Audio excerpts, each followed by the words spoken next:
रात का वक्त था। मदीना की गलियां खामोश थीं, हल्की हवा चल रही थी और आसमान पर चांद अपनी चांदनी बिखेर रहा था। अचानक एक शख्स नजर आया, सफेद कपड़े, चेहरा नूर से चमकता हुआ और कंधे पर भारी लकड़ियों का गुठा।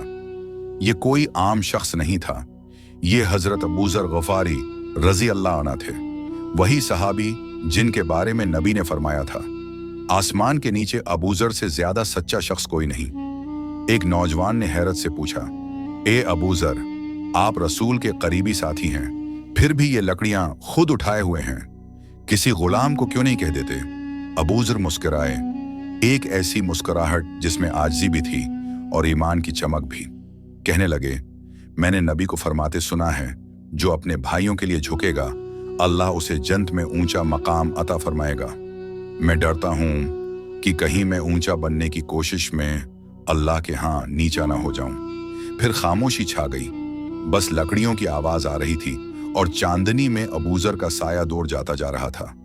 लोग हैरान थे कि ये वही अबू ज़र हैं जिनके लिए आसमान के फरिश्ते फख्र करते हैं, मगर जमीन पर चलते हैं तो ऐसे जैसे कोई गुलाम हो। यही तो है ईमान का कमाल कि जो दुनिया के सामने खुद को छोटा कर लेता है, अल्लाह उसको अपनी जन्नत में बड़ा मकाम दे देता है।